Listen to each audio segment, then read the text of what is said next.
Bom, saudações a todos, sou Marcos Arino Babalão e Calgundá. Este é o canal do YouTube associado ao blog. O blog tem textos, www.bilatracefa.com.br. Não deixe de ir no blog para você ter acesso a textos que estão lá, que tem todos os assuntos que eu falo aqui com muito maior profundidade, com muito maior detalhe, tá certo? Bom, no blog são mais de 10 anos, muito mais, né, de texto publicado lá, tem dezenas, centenas de textos lá. Muito bem, não deixe de ir no blog. Nesse vídeo, se você ficar até o final, se você se interessar por esse assunto, eu vou explicar para vocês por que a Umbanda não tem orixá. Esse é um daqueles assuntos polêmicos, vai ter um monte de haters ou pessoas questionadoras, mas eu vou explicar, eu vou falar e vou explicar tudo aí, tá certo? Então, se você quiser entender esse tema, fique até o final, se não, cara, procure outros vídeos aí. Então vamos lá, né? Vamos falar. Bom, algumas explicações iniciais, né? Depois daquele vídeo confuso, né, caótico que eu fiz sobre teologia, né, e fala, onde eu busco tudo, né? Ficou bem complicado, bem confuso, né? Foi bem enrolado. Mas sabe que eu levei muitos dias para bolar ele e não saiu nada diferente daquilo, não. Assim, o assunto é meio complicado, levou uma hora, mas cara, é aquilo ali, aquela confusão toda lá. Então, vamos tentar falar de forma mais calma aqui, né, depois desse vídeo. Então, o tema é falar sobre Umbanda, como eu já falei, eu tinha dito que o assunto aqui desse canal é teologia de Fá, eu procuro falar sobre teologia, sobre nossa relação com Deus, né, e baseado em Fá, mas existem alguns temas, eu estava me evitando falar sobre Candomblé, falar sobre Umbanda principalmente, mas tem uns temas que não dá para eu evitar, porque as pessoas estão envolvidas nesses assuntos todo dia, e se eu não falar sobre isso, não vai ter uma cola, vou ficar eu assim, viajando na maionese, falando sobre um montão de tema, e o pessoal aqui no mundo real não entendendo como é que essas coisas ligam. Então eu vou abordar alguns temas que eu vou falar de Umbanda mesmo, ou de Candomblé, no que precisar, o que eu achar que é importante para vocês poderem entender a religião, a teologia, tá certo? Bom, então essa é a explicação do porquê que eu estou falando de Umbanda aqui. E o que eu estou falando de Umbanda aqui é isso, eu vou explicar para vocês por que na Umbanda não tem orixá. E aí, essa é uma explicação que vai aborrecer algumas pessoas que acham isso, né, e tudo mais. Mas vamos para o básico. Mas, de novo, tudo que eu falar aqui eu vou me justificar, ok? Então, eu estou falando aqui, esta é uma fala honesta, sincera, sobre este tema. Não tem nenhuma ideologia lá, até porque eu gosto de Umbanda, eu defendo Umbanda, tá certo, né? Mas a gente tem que colocar os pingos nos is, tá? Muito bem, a primeira coisa que a gente tem que explicar é que Umbanda, eu vou explicar um pouquinho, detalhar isso mais na frente, mas Umbanda não faz parte da matriz afro-brasileira. Umbanda é uma matriz brasileira. Qualquer pessoa que entenda minimamente de Umbanda, que conheça a história da Umbanda, sabe o que eu estou falando e poderá repetir para vocês. A Umbanda é uma religião brasileira, nasceu no Brasil. Ela não tem vínculo com nenhuma religião africana, tá? Inclusive, eu sempre falo para vocês que falar que é uma religião de matriz africana é uma bobagem. Matriz africana implica em dois lados, duas dimensões. Para ser uma matriz africana, teria que ter duas religiões africanas lá. E se você tem Brasil e África, é matriz afro-brasileira, tá certo, né? Então, o Candomblé é a matriz afro-brasileira. Mas, esse detalhe, a Umbanda não faz parte disso. Até talvez faça um pouco, mas só na metade dessa conversa que vocês vão entender. Mas então a Umbanda é uma religião brasileira, nasceu aqui 15 de novembro de 1908, trazida numa aparição, primeira aparição do Caboclo das Sete Encruzilhadas. Essa história, se foi ou não foi no lugar que foi, tem uma história bem interessante, mas faz de conta que foi lá, que apareceu numa sala de Kardec, no centro de Kardec, e declarou a abertura, o início da Umbanda, e a partir daí, de fato, cara, começou com uma casa, duas, 7 casas e virou o que é hoje. Então, assim, então aquilo foi o início, tá certo? Da Umbanda que nasceu lá.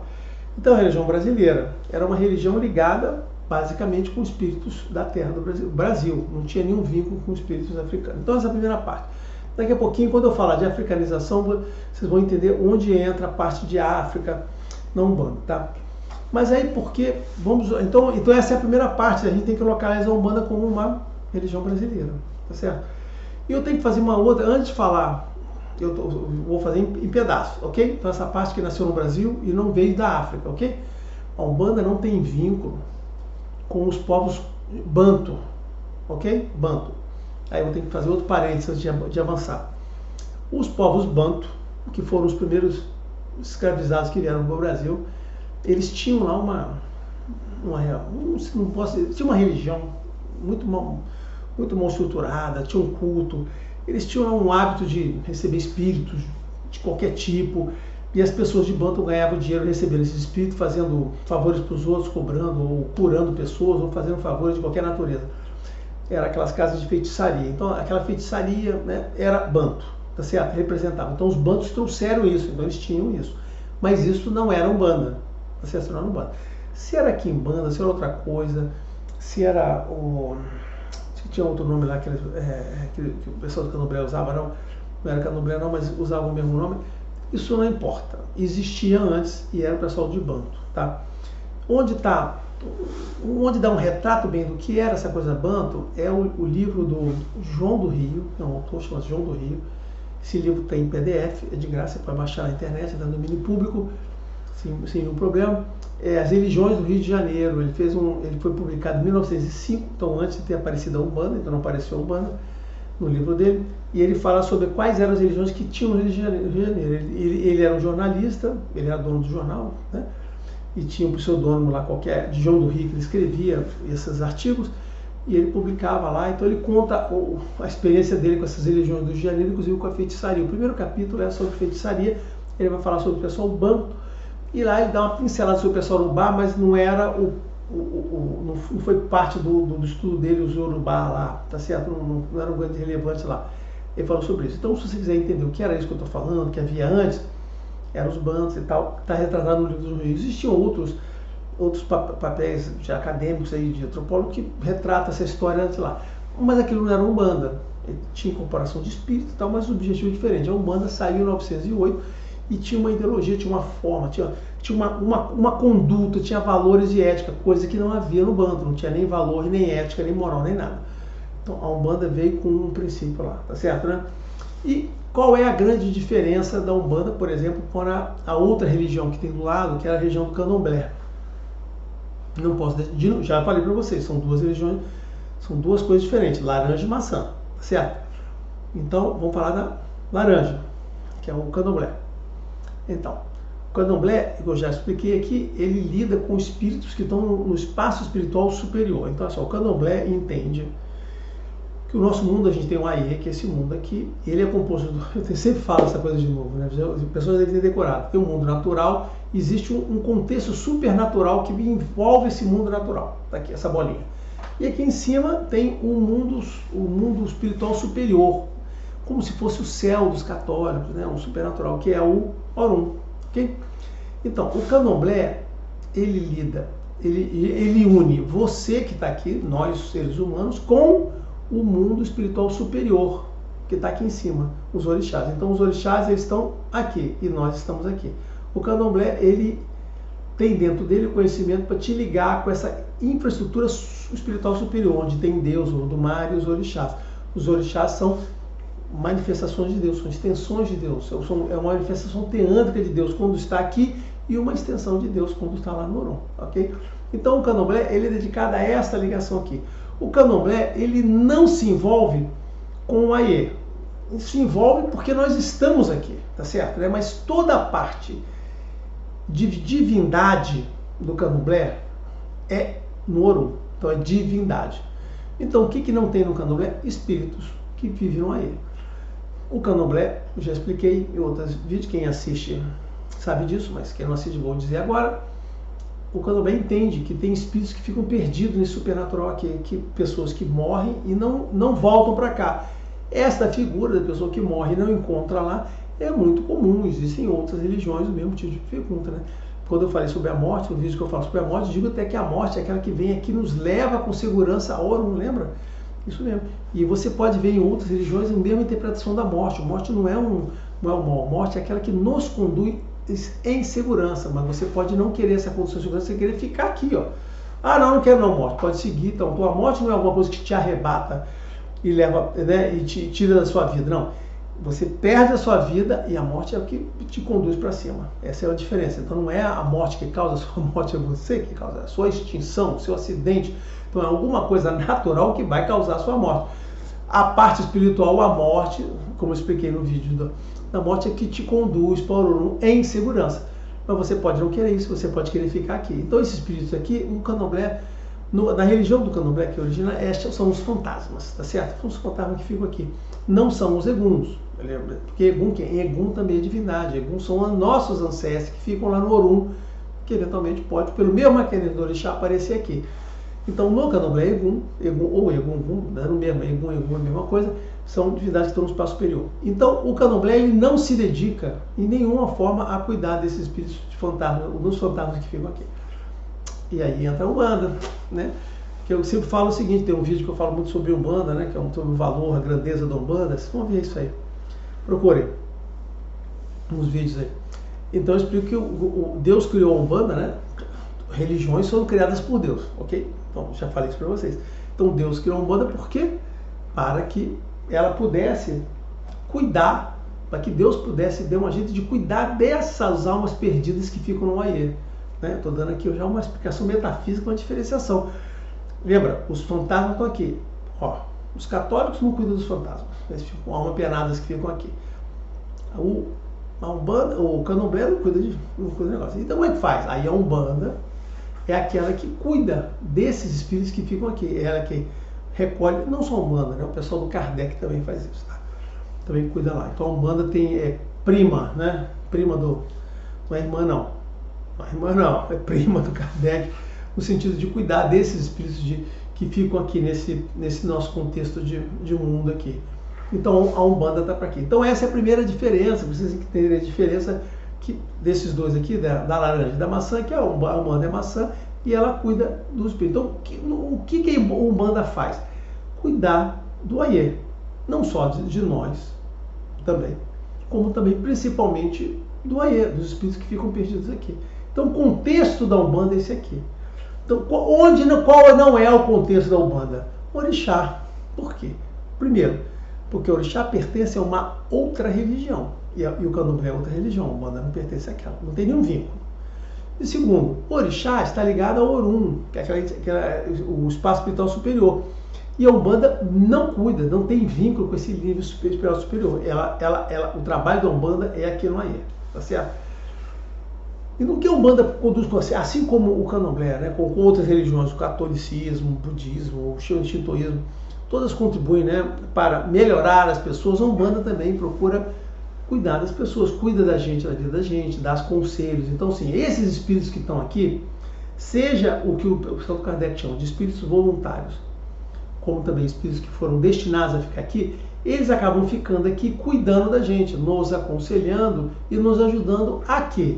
A que nós tenhamos, dentro do nosso livre-arbítrio, uma vida normal, honrada, tranquila, que a gente possa conduzir a nossa vida, a nossa família, e não sofrer e ter uma vida feliz.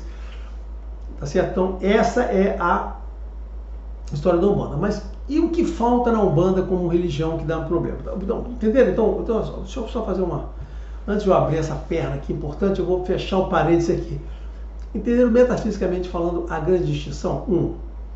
Quando a Umbanda foi criada em 1908, o candomblé já existia. O candomblé começou como religião organizada em 1840, 1850, a partir de 1850. O candomblé começou a estar bem organizado a partir de 1900, que começou a ter uma estrutura melhor, 1910, 20. A partir daí que você começou a ter essas casas como aparecem aqui, tá certo, né?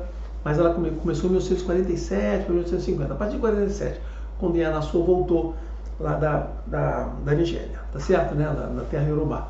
Que aí começaram a estruturar o que a gente conhece como candomblé desse formato, porque antigamente era uma coisa muito torta, muito perdida.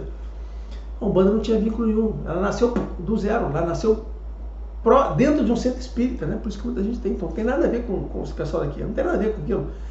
Não tem nenhum vínculo com os bantos, a Umbanda nasceu, assim, se tivesse algum vínculo, talvez o vínculo mais forte que teria seria com o espiritismo, né? Por quê? Porque eles cuidam das mesmas coisas que estão cá, tá certo? Bom, então tá lá. Então, mas o que falta na Umbanda? O que a Umbanda não trouxe? O que o tal do Caboclo das Sete Coisas não trouxe? O Caboclo das Sete Coisas não trouxe uma religião nova, não trouxe uma gênese, não trouxe uma teodiceia, não trouxe uma cosmogonia, cosmologia. Ele não trouxe nada disso novo. Porque quando o Caboclo veio aqui, o que eles vieram fazer? E aí uma pessoa perguntou para ele, né? Afinal de contas, Caboclo, o que é a Umbanda?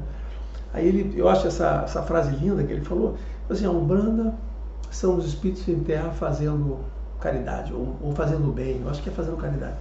Ele diz, isso não importa. Assim.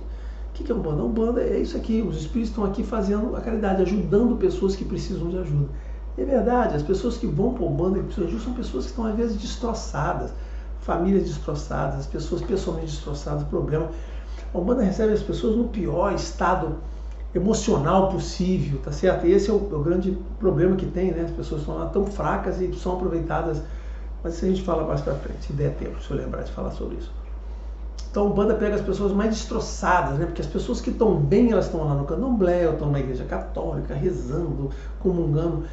Quando você vai para Umbanda, cara, você não vai, muita gente não ia, né? Eu espero que hoje em dia já esteja mudado, mas as pessoas vão para Umbanda porque elas já estão ali destroçadas, já não tem nada, elas já foram um ou outro, perder a esperança, sobrou o quê?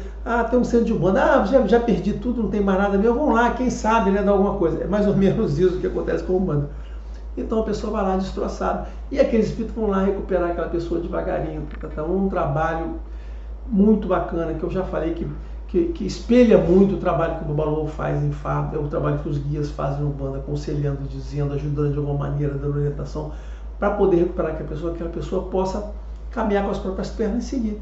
O bom seria se aquela pessoa continuasse frequentando como frequentador, né? Mas não, as pessoas, depois que resolvem o problema, elas picam a mula e vão embora. Então, o Umbanda cuida de pessoas e cuida de espíritos. Nesse caminho, muitos problemas que passam para as pessoas são baseados nesses fantasmas, né? São os tais obsessores, que os Kardec falam assim, baseado não sei o que, espíritos ruins, mas às vezes são só espíritos perdidos que estão aqui enfraquecidos, sendo usados, ou sem ter muito rumo. E a Umbanda ele recolhe essas coisas todas, ajuda essa pessoa e ajuda os espíritos para poderem terem um outro destino. A Umbanda faz um trabalho muito, muito lindo e muito forte, muito perigoso, inclusive, para os médiuns, tá certo? Então é isso aqui é a parte metafísica, tá certo? Bom, e como eu falei, ela não trouxe a religião. Mas aí não trouxe. Aí, pessoal, eu fico carente. E qual o problema disso? Olha só, não é nenhum problema, gente. Se você é de Umbanda, você não precisa trazer, não precisa mais ninguém contar outra história. A Umbanda consegue, dessa maneira, unir a prática dela, de ajudar as pessoas, de ajudar esses espíritos perdidos aqui, que é o núcleo dela, com qualquer outra religião que você queira adotar. Então, se você quiser adotar a visão teológica católica, isso está muito bom para a Umbanda. Se você quiser adotar essa visão teológica espírita, que é uma variação da católica, tem variações interessantes ali, você pode adotar. A Umbanda também não se incomoda com aquilo. Assim como também você pode adotar budismo. Se você tem aquelas ideias orientais, isso aquilo, você pode juntar essas suas ideias com a Umbanda. A Umbanda também não se incomoda. Por quê? Porque toda essa parte de relação com o nível superior, com o Orum, a Umbanda aceita onde você quer. A sua visão, que é basicamente uma visão sua, porque isso não vai interferir no trabalho dela. O trabalho da Umbanda não prescinde de você ter essa ligação com o Orum aqui, não prescinde, você está fazendo aqui dentro. Entendeu? Então, você pode ter as suas crenças, acreditar de qualquer maneira, e para isso está legal. Por isso que a Umbanda sempre foi muito sincrética, historicamente ela sempre aceitou se ligar com um monte de coisa, né? Ela tem essa permeabilidade, essa virtude sincrética dela, tá? Então, historicamente, por ela não ter essa composição própria, ela se misturou com várias outras correntes, formando várias linhas diferentes lá. Mas são várias Umbandas? Não, tem uma Umbanda. Porque no final das contas, o que prevalece numa Umbanda? A Umbanda, a teologia da Umbanda, a ideologia, os valores, o caráter e tal. É aquela ética da Umbanda, é o que predomina em todo mundo. Bom, e o que não tem? Orixá. Não tem orixá. Assim como não tem nada mais, nenhuma divindade superior, porque não faz parte do... Mas e se eu acreditar? Não tem problema nenhum, você pode acreditar, mas não faz parte do trabalho da Umbanda o negócio de orixá. Você não precisa nem tem que ter aqui, o trabalho da Umbanda está aqui nesse contexto aqui. Bom, aí você vai dizer, mas hoje em dia tudo é orixá, tem Ogum, tem orixá, tem Xangô, tem Oxalá, tem não sei o quê, como é que foi? Tá. Aí eu vou ter que contar uma historinha de africanização, né, cara, assim. Qual é a historinha de africanização da Umbanda? Que eu falei que não tem orixá, mas onde que apareceu? Apareceu o seguinte, com o passar do tempo, a Umbanda, uma das linhas da Umbanda se africanizou? Sim, uma das linhas da Umbanda se africanizou. Mas como é que isso aconteceu?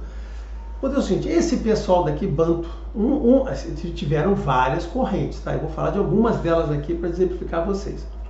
Uma das correntes foi esse pessoal Banto, que é os feiticeiros, aquele pessoal com muito pouco caráter, muito pouca ética, muito pouca moral, não entendendo talvez nem que seja ética e moral, essas coisas, essas palavras talvez fossem desconhecidas dele. Eles descobriram, e estou falando que isso é história, olha só, isso não é invenção minha, não é análise minha, não é interpretação minha. Isso eu li pessoas que contaram a história da Umbanda. A Umbanda, a melhor coisa para você entender a Umbanda é você estudar a história dela, tá? Quando você estuda a história da Umbanda, você entende a Umbanda. Você entende de fato. Aí o que acontece?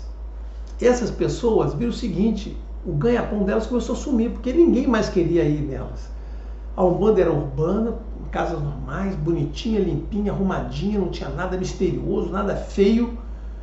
As pessoas aceitavam qualquer classe social, baixa, média, alta, todas as classes conseguiam se reunir, ficarem confortáveis lá, eram tratadas, você podia ter várias pessoas lá. A Umbanda sempre muito aberta, muito receptiva a tudo, muito democrática, né, com todo tipo de pessoa, não fazendo qualquer distinção. E começou a acabar com o negócio daquele pessoal que era feiticeiro, começou a perder os clientes, cara. E agora ninguém mais quer aparecer aqui, o pessoal só quer ir na Umbanda. O que eles fizeram? Eles começaram, não, eu também sou Umbanda. Eles foram lá, começaram a olhar como é que funcionava e começaram a dizer que era Umbanda também, começaram a fazer. Então aquele pessoal lá, os feiticeiros, começaram a se declarar Umbanda e começaram. Mas aí eles faziam o quê? Eles faziam Umbanda deles, africanizada, botaram tambor, que a Umbanda não tinha tambor. Botaram não sei o que, botaram isso, botaram aquilo. Aí começaram a dizer, não, isso aqui é orixá, isso aqui é Xalá. Aí começavam a inventar. Então esses caras, Banto, que na realidade eles não eram só Banto, eles misturavam tudo de tudo, né? Assim, se a Umbanda se perdeu nessa organização, esse pessoal que juntou lá e é tudo com tudo. E aí esse pessoal trouxe essa coisa toda, né? Ficou, e tanto que depois do primeiro congresso brasileiro de Umbanda, teve o segundo, e o motivo do segundo foi para pacificar, os grupos, porque no primeiro, o primeiro congresso ele disse o seguinte, ó, a origem da Umbanda é ligada com o oriental, né, tem uma definição interessante, e diz o seguinte, esse negócio de África com Umbanda, tudo, só tem coisa ruim vindo da África, né, foi o que estava lá no primeiro congresso da Umbanda. E aí no segundo, foi feito um congresso para pacificar as partes, porque tinha o pessoal com a linha africanizada, não africanizada, esse pessoal dizia que era Umbanda pura, Umbanda branca, esse aqui não era Umbanda africana, como se fosse Umbanda. Aí eles fizeram um acordo, né? Senão esse negócio não vai dar lugar nenhum, vamos acabar com esse negócio, vai ser tudo Umbanda e tudo mais, vamos conviver. E eles passaram a conviver lá, com algum respeito. Então basicamente foi feito um congresso para ter uma pacificação. Aquele pessoal do Molocô, que é o que trazia isso, né? do Tata Tancredo, que era outra no Senado, fazia o que queria, de tudo. Mesmo do ponto de vista do pessoal de Orixá, ele misturava A com B, C com D, E com F, cara, ele não tinha... O negócio dele era ganhar dinheiro, tá certo? Não está nem preocupado como não. Ele está ali para fazer qualquer coisa, ele sabia de tudo, entendia de tudo.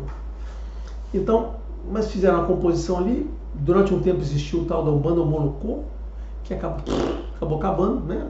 Naturalmente, hoje ninguém mais fala de Umbanda, Molocô, isso acabou, não existe mais. E a Umbanda continuou lá. Então, aí que assim, nesse processo, criou essa linha de africanização de Umbanda, que foi uma linha muito popular, se diga, né? Muito popular, uma linha africana, que deixou um pouco aquela coisa de santos, não sei o que, ficou ligado com Orixá. Então, a linha Umbanda africanizada foi uma linha muito popular que existiu. Então, essa ligação da Umbanda com Orixá, com essa coisa africana, foi nessa ligação. Mas é uma ligação... Por exemplo, uma ligação cosmética, basicamente de aparência, porque o núcleo da Umbanda continua sendo aquele trabalho com os espíritos lá, tá certo? Então, sim. Então, nessa história aí, foi esse momento em que juntou essas duas coisas que foram lá. E não fazia parte, ou seja, essa parte de Orixá nunca fez parte. Por quê? Vou repetir. Primeiro, porque foi trazida desta maneira para dentro da Umbanda, se juntou com a Umbanda e criou essa coisa. Segundo, porque a origem da Umbanda não precisa disso, porque metafisicamente falando não estão tratando de coisas distintas, certo? Então, esse é uma origem. Aí teve uma outra origem, né, de pessoas de Umbanda, que foi o quê?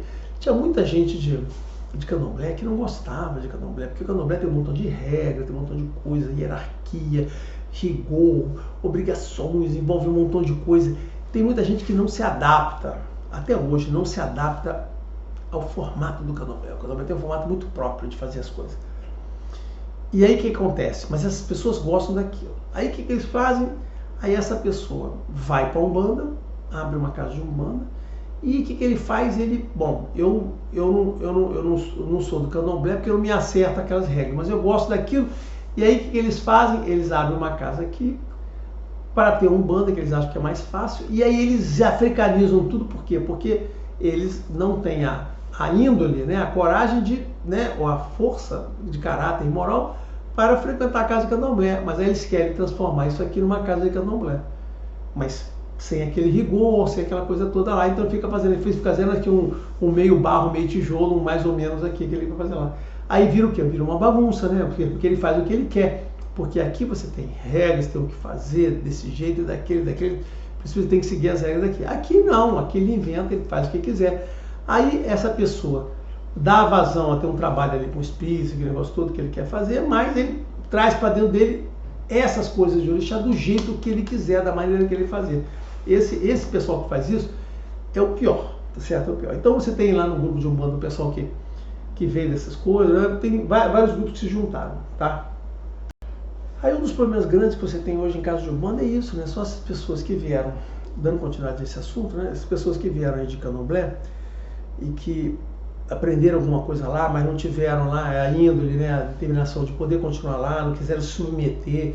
Também tem isso, né? Lá ele tinha que submeter a regras, aqui ele não tinha que submeter a nada. Ou às vezes tem outro caso, o cara era de Umbanda, aí tem eu quero ir pro candomblé. Na verdade, o negócio de Umbanda, eu quero ir pro candomblé. Lá é mais bonito, não sei o quê, porque Umbanda é uma coisa bem simples, é uma coisa bem natural, bem normal. Lá não, candomblé, não sei o quê. Quando ele vai para lá, ele vê aquela coisa toda, mas ele não quer aquelas regras, ele não quer ter que acordar, dormir esteiro, não sei o quê, acordar de madrugada, ele não quer fazer, quer trabalhar, ele não quer nada daquilo, ele quer só o glamour. Só que para ele chegar no glamour, cara, ele vai ter que comer muito, vai ter que descascar muito feijão fradinho para chegar no glamour. Ele só chega no glamour depois de 7, 8, 10, 12, 15 anos. Aí esse cara, não, eu quero glamour chá, eu quero essas coisas todas. E aí o que ele faz? Ele sai, aprende um pouquinho ali, volta para a Umbanda ali, né? Aí não, vamos fazer uma casa de Umbanda aqui, mas a casa de Umbanda vai ter orixá. Então essas são as piores casas que você pode encontrar, né?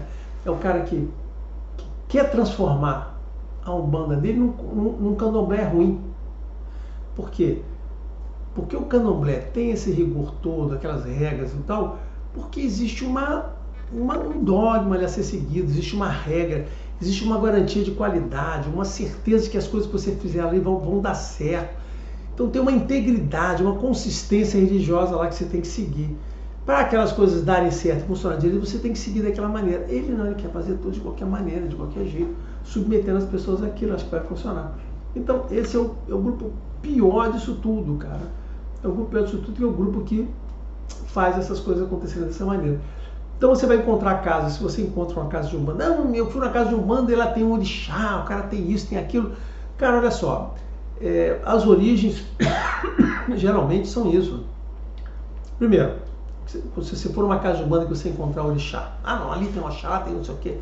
Olha só, eu vou lhe contar o que é o certo, né? Vou te contar o que é certo. O certo é o seguinte, você vai em casas de Umbanda que você encontra orixá. Sim, é verdade. A Umbanda adotou a nomenclatura orixá. Mas o que são os orixás de Umbanda? São caboclos. Então, aquela pessoa diz aqui, esse aqui é um orixá Ogum. Na realidade é um caboclo. Se manifesta com caboclo Ogum. Aí tem um Oxum, um caboclo Oxum. Tem um caboclo fulano de tal. Por que não tem Oxalá na Umbanda? Porque, né, caboclo Oxalá. Deveria ter, não tem. Mas eu já vi casos que o cara inventa um negócio lá. Por quê? Porque foi uma armadilha, né? Porque a Umbanda gerou esse sincretismo, aí fez sincretismo de Oxalá com Jesus Cristo. Então, se Oxalá é Jesus Cristo, você não pode ter um caboclo Oxalá, porque senão seria o próprio Jesus Cristo ali, né? Então, foi uma armadilha que a Umbanda fez para ela mesma. Então, todos aqueles orixás, numa casa de Umbanda boa, legal, que tenha orixá, com nome, que tem espíritos com o nome de orixá, esses espíritos com o nome de orixá se manifestam, na verdade, caboclos. Não são os orixás que você tem aqui no candomblé. Ficou meio confuso agora, né? Eu fiz uma quebra aqui, né? Mas era importante eu falar o que não era, que são esses orixás de verdade, né? Porque as pessoas podem achar que ao encontrar no Umbanda ele vai encontrar o Oxum. Ah, é aquela minha Oxum do Candomblé. Não, não é. Aí eu tive que falar primeiro que era aqui, essa contaminação que veio para cá. Agora eu vou falar coisa de verdade, né? Porque eu sei. Então na Umbanda, sim, as casas de Umbanda adotaram esse formato, com Ogum, com Iemanjá, com Oxum, com Onhá. Inclusive as casas de Umbanda tinham cores diferentes, né? Oxum aqui era azul, lá é amarelo aqui Ançã. Eles adotaram uma codificação distinta, né? Acho que lá em vermelho para Xangô aqui algum, assim, tem uma codificação distinta ali.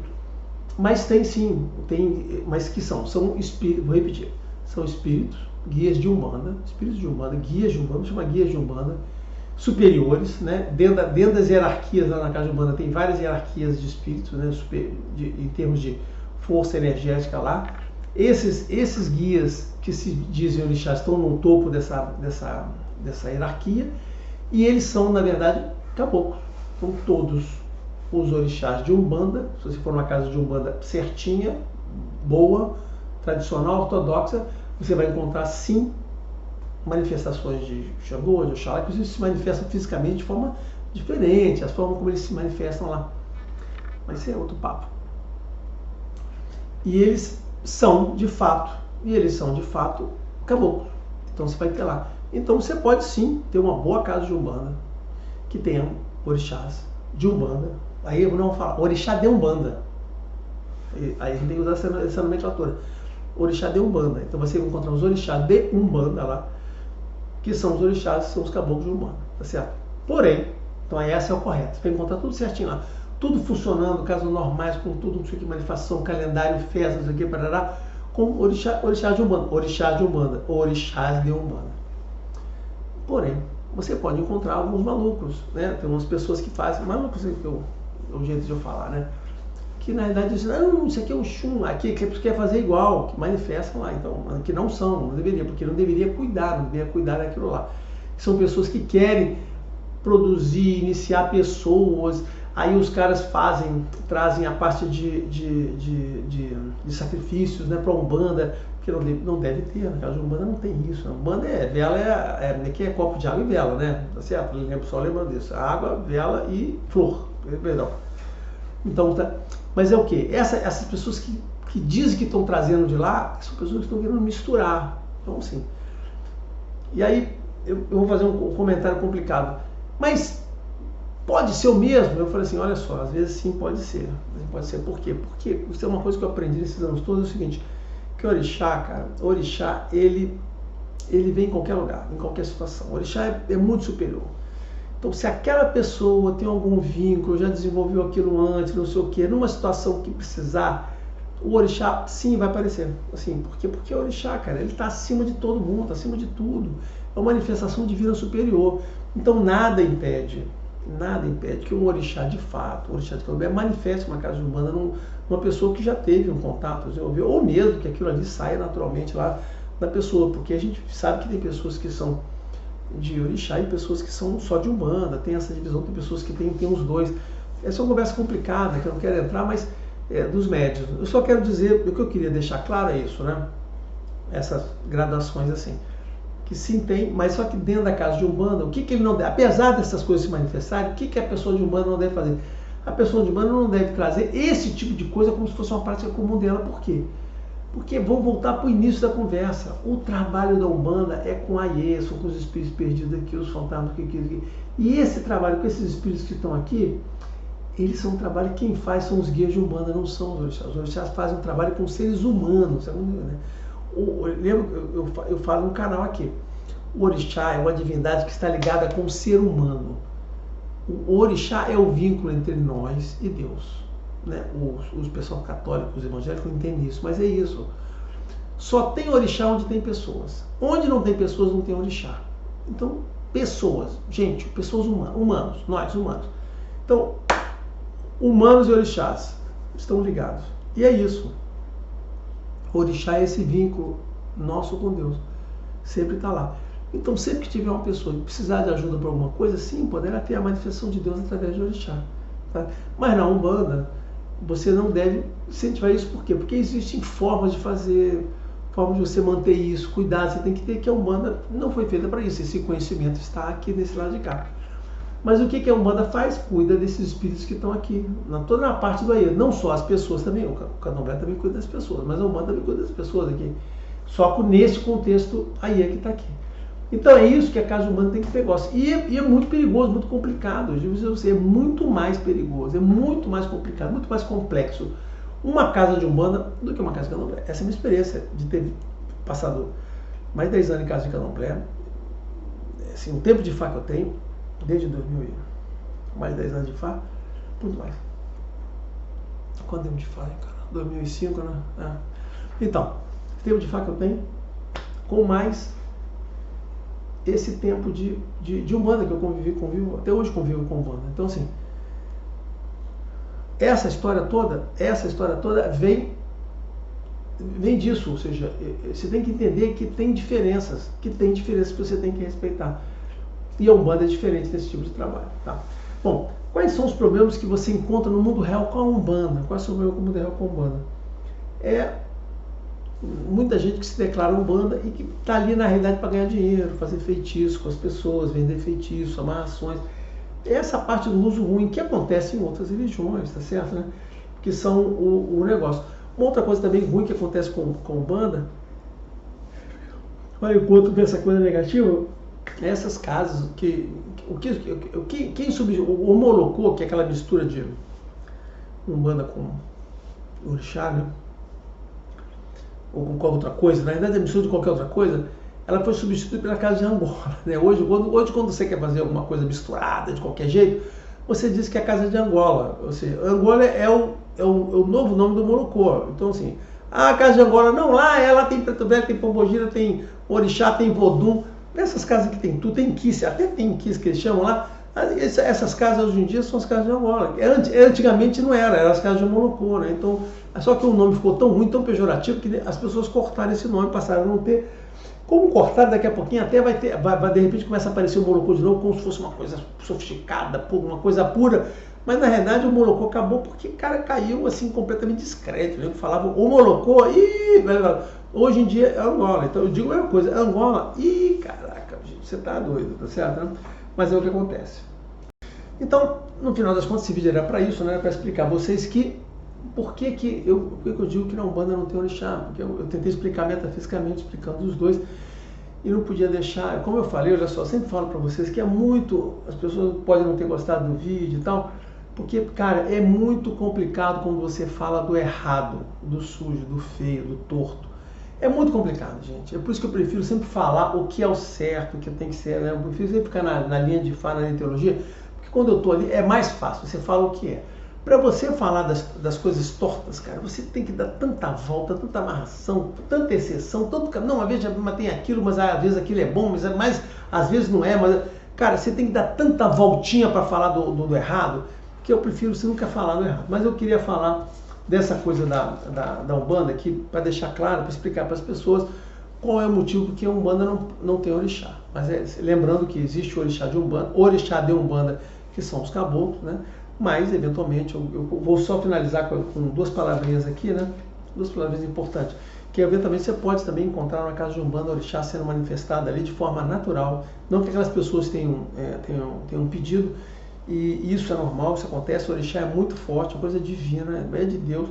E a pessoa que tem vínculo com o orixá vai ter sempre vínculo, não importa onde esteja. Mesmo que a casa não seja de orixá, a casa de Umbanda, se precisar, manifesta. Você não precisa fazer muita coisa. Com pouca coisa, se a casa for envolvida com isso, aparece um orixá para ajudar também as pessoas que estão lá.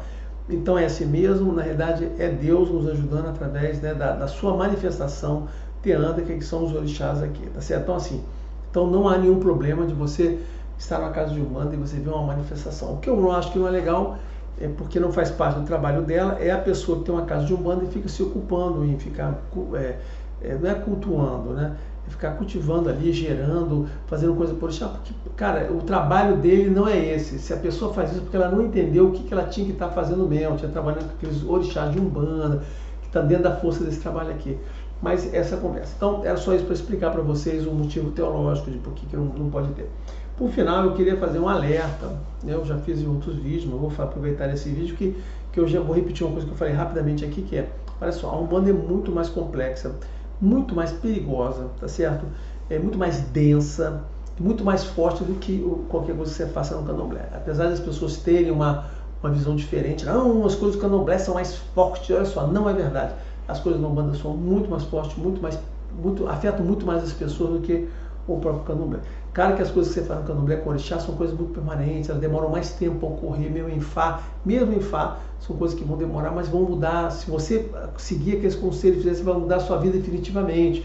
Mas quando a gente fala de coisas de curto prazo, coisas muito mais de um ciclo muito menor, né, a Umbanda é muito mais densa, muito mais forte do que isso. E é por esse motivo que, indo ao contrário, por isso que casas de Candomblé mesmo, ficam trazendo, deixando manifestações de...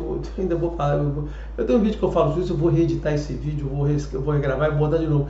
Porque tem casas de Candomblé que fazem o contrário, que trazem as coisas de Umbanda para dentro da casa, né? A casa de Candomblé, Nagô, não sei o que lá, mas você aparece lá, manifestações de Umbanda, tem um dia que faz não sei o que, o tal o Orixá dão consulta, assim, por quê? Porque na realidade ele precisa das coisas de curto prazo, ele quer ganhar dinheiro, e a forma mais fácil de ganhar dinheiro é com Umbanda, não é Candomblé, porque Candomblé é coisa que você, o Orixá, você não conversa, não fala, aquela coisa de longo prazo, coisa de mudança muito mais lenta. A Umbanda é coisa de bate pronto, tá lá, vai acontecendo.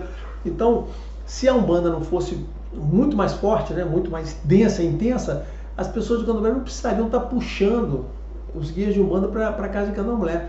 Aí vai dizer, não, o cara só puxa porque na realidade ele tem muitos anos, ele é muito grato com aquele espírito, ele fica chamando porque ele não quer deixar de louvar ele. Mentira, isso é papo da carochinha, cara, isso é papo para enganar o otário.